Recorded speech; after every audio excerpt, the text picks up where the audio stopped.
What is going on, Badger fans? Welcome to another episode of Locked On Badgers. Let's just power rank the top 6 players on the basketball team right now, plus the importance of the Minnesota game. Let's talk about it. You are Locked On Badgers, your daily podcast on the Wisconsin Badgers. Part of the Locked On Podcast Network, your team every day. What's going on, Badger fans? Welcome to Locked On Badgers, your team every single day. Thank you so much for tuning in. Hopefully my Wi-Fi holds up. I was having some issues, but I wanted just to do a quick show. Today's episode brought to you by PrizePicks. Go to prizepicks.com/LockedOnCollege. Use code LockedOnCollege for a first deposit match up to $100. Daily fantasy sports made easy. And if you have any comments, let me know. What I want to talk about on this show is just if we had to power rank the top 6 players on the team this year for basketball up to this point, who would they be? How would you rank them? So I have my list here. Definitely let me know what yours is, where you disagree. And it's early sample size. It's completely short sample size, but this stuff's fun to talk about. So let's talk about it. At number 6, we're going to go in reverse order. I got Max Klesmit at number 6. And he's a guy who I think should be higher, but he just needs to score more. He needs to be more aggressive. He needs to be more consistently aggressive offensively. There was 2 games there where he basically didn't score. He scored 0 points, I think, in Tennessee and then 2 against Providence. So I have him at 6. He's averaging 6.6 per game this year. He's good defensively. He's shot it pretty well. He's over 30% from 3. He's coming off a really good game against Virginia, but he does so many good things. And this was a bit of an issue last year with him. He needs to shoot the ball more. That's it. He needs to be more aggressive offensively. I have him at 6, though, to start this year. And number 5 right now on this team, I have AJ Storr. He's definitely a guy coming into the year, a lot of high hopes. It's just a little too inefficient right now. The offense is a little too inefficient with Storr. He's shooting 37% from the field, 26% from deep. He is shooting 87% from the stripe. So he's getting to the line about 3.5 times a game too, which is really impressive. But the offense just needs to be a little more efficient for him to climb this rank. And we saw spurts of it, right? We saw in the first half against Tennessee. We've seen spurts of it. But he has to find a way to get easier shots, get to the rim a little bit more, get to the free throw line where he's an elite free throw shooter. 3-point shooting, he shot about 40% last year from St. John's. He's at 26% right now. Some of that shot selection, but some of that is short sample size. I think he's a better shooter than that. And I think as he shoots better and he finds his rhythm, that number is going to go up. But defensively, he's got to get more efficient defensively too. There's some issues on defensive awareness, letting people straight line drive past him.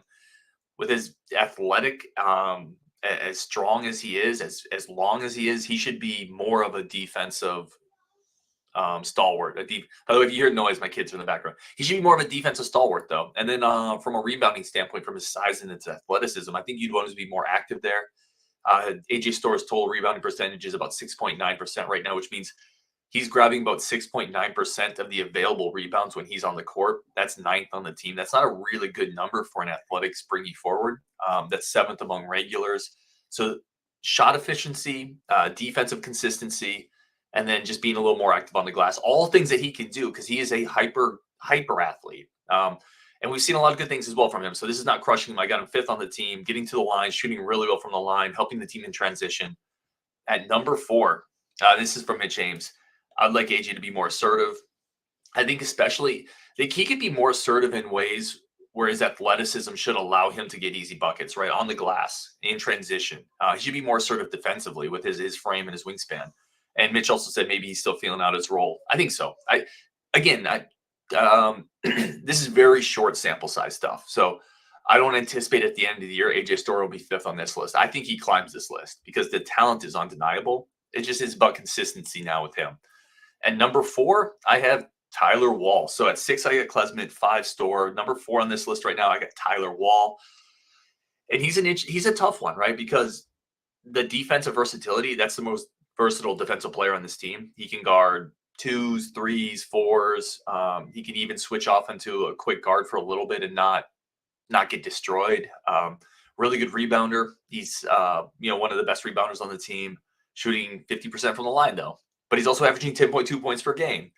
True shooting percentage is actually pretty strong. He's at 55% inside the field. So despite some of the droughts he has, he's shooting decently from inside the field. But it's just a matter of, He's, again, inconsistent. He needs to pick his spots offensively a little bit more. But he's a huge part of the team defensively and on the glass. So I got him at 4. At number 3, I got Steven Crowell, second on the team in points per game, first on the team in rebounding, 4th in true shooting percentage, which puts him ahead of Hepburn, Wall, Klesmit. True shooting percentage is a way, if you're not familiar with it, it's a way to take all 3-point, free throw, into 2-point field percentage and kind of bring it all together into one formula, one mix, so you can get a better idea of, where they're shooting from. And, because obviously a 3-point shot is harder. So it melds all that together. Steven Crowell is 4th on the team in true shooting percentage, coming off a really good game against Virginia where he threw his weight around. Neza says Crowell is a god. Stop respecting him. I got him 4. I got him 3rd. And who's 1 and 2. I got Crowell 3rd on this list. Brian Zesty Mashup says Tyler Wall's a good player to have on this squad, even with his faults. That's a great way to put it. Zesty, that's a great way to put it. If you take Wall of this team, you lose your best defender, and you lose essentially your second best rebounder. You also lose a ball handler, a playmaker. Tyler Wall's a really good player. He just has struggled at times with droughts of offensive inefficiency. Brian Dotson said he misses too many bunnies. Yes, he does. That's why he's 4th on this list. He does miss too many bunnies. Patrick Minahan says you should do a player ranking of who's most important to this team, not necessarily the best. I think that's kind of what I'm doing here, actually. I think I'm kind of mixing who's most important and best. But, yeah, maybe it's kind of a mix of the two. Robert Swordson, we're going to get to your guy next. Number 2, I got John Blackwell Jr. And I think you can make an argument he's even number 1, but he hasn't played enough minutes, right? So, number 2, I got John Blackwell Jr. He has been incredible. True shooting percentage at 69%. That leads the team among regulars. Defensive rebounding percentage of 17.9%. That's better than Tyler Wall. Again, defensive rebounding percentage basically means for every rebound that goes up on the defensive end, John Blackwell grabs almost 18% of those. That's a crazy good number for a shooting guard. Almost never turns the ball over. He's one of the best on the team in turnover percentage, despite having a relatively high usage rate. So they are asking him to make plays as a freshman, and he's still not turning the ball over. He's averaging 10 points per game on 17 minutes per game. That's incredible. If you look at the per 40 numbers, he leads the team in scoring pretty easily because he fills it up when he's out there, but he does it with efficiency and without turning the ball over. You literally couldn't ask for anything more from a freshman. He has played strong defensively. The analytics and the advanced numbers are off the charts for Blackwell, but they love him. Again, leads the team in true shooting percentage, leads the team in points per 40 minutes. One of the best on the team in defensive rebounding percentage. He has been so good, completely rock solid. And then number 1, I have Chucky Hepburn. And I think it's because he leads the team in minutes per game. He's obviously the most important player, coming off a 6 assist, 0 turnover game against Virginia, 84% from the free throw line. Now, he needs to shoot better. He hasn't actually shot the ball really well from the 3-point line, which I think is going to go up. But he does so much for this team. He's so much from an engine that gets it going, making better decisions, point of attack defense. Yeah, I have Chucky Hepburn at number 1. So that's my top 6, right? I've got Hepburn 1, Blackwell 2, Crowell 3, Wall 4, Store 5, Klesmit 6. If you had to do a 7, 8, 9, it's probably Winter 7, McGee 8, Connor Osija 9, right? Let me know what you guys think on, but that Connor thing is nuts. All right, we're going to take a quick break. We're going to get into some of your comments. We're going to talk about Gus Yalden a little bit, plus the importance of the Axe game, and should John Blackwell Jr. start. This is just a quick show, but I wanted to talk a little basketball coming off that good win yesterday. Today's episode is brought to you by our good friends over at LinkedIn. LinkedIn Jobs helps you find the right people for your jobs the first time and quickly, right? That's the point. It saves time. I've talked about some of my experiences with LinkedIn. LinkedIn's helped me professionally. Every new hire for a company, it feels like a high stakes wager. You got to get it right. LinkedIn has screening tools and the ability to get the right people in the door the first time, quicker, faster, more efficiently, which saves you time as a hiring manager. And if you're using it to get a job, it saves you time too. It gets you linked up with the right places that you're looking for to go work. And it's why small businesses continue to rank LinkedIn Jobs number 1 in delivering quality hires versus leading competitors. They are fast, easy, the number 1 professional marketing net platform in the world. LinkedIn Jobs helps you find the qualified candidates you want to talk to faster. Post your job for free at linkedin.com/lockedoncollege. That's linkedin.com/lockedoncollege. Post your job for free. Terms and conditions apply. Today's episode also brought to you by PrizePicks. PrizePicks is the fastest daily fantasy sports, our largest growing daily fantasy sports platform in North America. Easiest and most exciting way to play daily fantasy. It's just you against the numbers. Instead of battling all these thousands of people, it's just you picking 2 to 6 players over under statistical categories. It's the most fun I've ever had playing daily fantasy sports because it's fast, it's simple, it's easy, it's quick. And you're just picking Odell Beckham, more or less this number of receiving yards. That's all you're doing. It's simple, it's fast, it's easy to pick up, it's easy to play, and it's easy to get paid with Apple Pay. Quick and easy deposits into your account this football season. PrizePicks is the fastest and best, most enjoyable way to do daily fantasy. Go to prizepicks.com/lockedoncollege. Use code LOCKEDONCollege for a first deposit match up to $100. That's prizepicks.com/lockedoncollege. Use code LOCKEDONCollege for a first deposit match up to $100. PrizePicks, daily fantasy sports made easy. All right, let's keep going here. Let's just bang out some of your comments. It's always one of the best favorite parts of the show. But James says, I wish Walt would finish stronger. Yeah, he's been killing me with the offensive inefficiency, Mitch. He's better than that. Like, we've seen him be better than that. Finish strong. I 100% agree. And the problem with Walt, when he's not finishing, oftentimes it's because he's getting fouled and he's going to the free throw line, and then he's shooting free throws at 50%, and it's almost a turnover at times. Robert Sorensen says, guard better not waste his talent. That's in reference to John Blackwell Jr. Listen, there's some things it's too obvious, right? He's too good. He needs to play more, and it's too obvious. He just needs to play more. Mitch James, Blackwell's been a huge difference maker. Zesty Mashup says, how is Blackwell so slept on in recruiting? Aren't the Badgers' only Power 5 offer? Good look for guard, finding a gem in the rough. Yeah, I talked when I had Jason Jordan on the Sports Illustrated basketball recruiting guy. We talked specifically about Blackwell and why he didn't get more offers. And one of the things Jason said was it was because kind of the way he was used in high school. He was used more as a guy who had to do kind of everything. I guess what he was saying is he kind of got worn down in spots. He had an injury at one point. I think on a better team that could showcase him a little more specifically, and if he had stayed healthy the entire way, I think maybe that's why he didn't get all the recruiting momentum. But it's a great pickup for guard. Like, this guy looks like he looks like a future all-conference type of a guard, and you got him with a relatively easy recruiting battle. That's a huge win. Jake says Gilmore above Esigian right now. Yeah, you're right. I that wasn't even purposeful. You are right. Gilmore would be above Esigian right now in that power rankings. There's no argument there. Nezza said McGee can't dribble or drive, but he plays defense harder than anyone on the team. The thing with McGee, I wish that he would be able to attack a little bit more with his speed. That's the one area, because he can shoot free throws, but I agree he hasn't shown a lot of that. But he does give you a quick defensive guard, which I enjoy.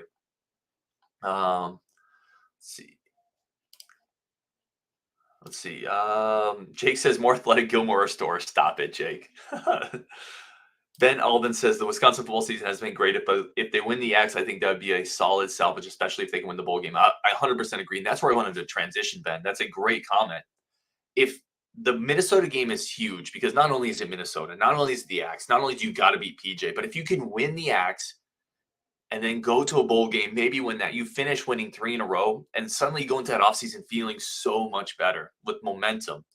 I think it's an enormous game for that reason, Ben. I 100% agree. Jake, guard identifies talent really, really well. Historically, doesn't always close them out, though. I think he does a good job identifying early. I always push back a little bit when people say guard is an elite identifier of talent. And Jake, I agree with your point overall. But there's a lot of historically dead weight on his teams too. I think he struggles to pivot and find secondary targets in recruiting. Right? You look at guys like, I don't necessarily want to name names, but there's typically 3, 4, 5 dead weight guys on guard teams that just can't contribute for whatever reason. So I don't think he does a great job of pivoting to find talent after his first targets are gone. But I think he finds his first targets really well. I agree with that part of it. Ryan Bolt says Blackwell is the best player so far, all around, just better, good size. I think you can make that argument. I just don't think he's played enough minutes for me to put him above Hepburn right now. Hepburn's at 31, Blackwell's at 18, I think. And listen, now some of that is on some of that's on guard. Guard needs to play him more. right? But I don't think he's played enough minutes to be ahead of Hepburn right now. Connor Schmidt, who will have a better freshman year, Blackwell or Connor? Blackwell. So right after the Arkansas State game, I sent out a comment to Rajiv and Justin. I was like, who's going to be the better player in a year, Blackwell or Connor? And that was right after the Arkansas State game. I'm telling you, like Blackwell's going to be slump resistant. This is the biggest thing. If you remember at the end of last year, Connor went into a slump, right? The shooting numbers fell off, partially because defenses adjusted. They started playing him a different way. They made it really difficult for him. They got physical with him. They started targeting him defensively, so he had to work harder on that end. That took some late bounce off his legs. So it wasn't all on Connor. But Connor slumped last year. Blackwell's going to be slump resistant because of what he brings you on the defensive end, because of what he brings you on the glass, because he can get to the paint, because he's a little bigger, stronger, more physical. I don't think you're going to see the slump in Blackwell that you potentially saw last year with Connor. Now, teams are still going to adjust, right? This is early sample size. Teams are going to start looking at Blackwell differently. They're going to start playing him differently, and he's going to have to adjust to that as that film gets out. It's not all going to be smooth sailing. There's going to be bumps in this road for Blackwell, just like there were with Connor. But because of Blackwell's all-around game, I think he's going to be more slump resistant because he can do so much more on the court as a freshman than even Connor can do right now. So that would be my answer to that one. Ben Albin says, got to recruit in state. Neza says, winning the Axe keeps the bowl game out of Detroit. That's true. Let's see. Kedrick says, another reason beating PJ is big. Fleck accused Fickle of negative recruiting before Fickle even unpacked his bags. I remember that. Right, if you remember that comment, PJ said somebody tried to recruit negatively against us, inferring Wisconsin, and said we axed it. We axed it. Okay. File. You're telling me Fickle didn't file that back in the memory bank somewhere? They got to beat that dude. They absolutely have to beat that dude. Here's a good one. Shout out to Cannon L. If you guys remember, and I clowned on Cannon for this, and maybe he was just ahead of his time. Cannon came on the show. We did a basketball preview, and he said, MVP this year, John Blackwell Jr. And I was like, and I told him, I'm like, listen, I really like him. I like Blackwell a lot. He's going to play this year. He's going to be, I literally said he's better than what people think he's going to be. And I didn't expect this, by the way. I'm not trying to take credit for this. He's better than I thought he'd be. But I said, MVP's a crazy take, Cannon. Go away. And Cannon's like, I don't know. And people, maybe Cannon was dead on. Like, I think he's going to finish the year as the MVP? No, I still think that's going to be Hepburn. But Blackwell's going to be way closer in that race than anybody not named Cannon thought. So, yeah, the tip of the cap for Cannon for sure. Mitch Ames says Connor's injury makes this a difficult read. 100%. But here's the thing I continue to say with the Connor injury. And I'm going to end on this one. We'll have one more comment I want to get to, too. I'm going to end on, like, here's the thing with the Connor injury. If he's hurt, stop playing him. I'm not trying to be overly critical or harsh of guard or Connor here, but if he's hurt, stop playing him because he's got to get healthy. And if he's healthy, you need to give him more than 4 minutes. I understand that's difficult if he's not coming out hitting shots, but he's not going to get in a rhythm if you're giving him 4 minutes. So I know defensively there's issues there as well. Again, I'm not trying to, I just don't think what you're doing right now is going to work long-term for Connor or this team. And you need him. You need another shooter off the bench. So either let him get fully healthy or you got to give him a little bit of time to get into rhythm, in my opinion. I don't think the 4-minute stretch, pull him out, is going to work. I just don't. And he's not the only guy with flaws on the court, right? I don't like how the rotation works out for him right now. Let's see. I think I'm going to end there. I do have one more comment I wanted to get to. This is from Jay Cornell. He said, just said start Blackwell.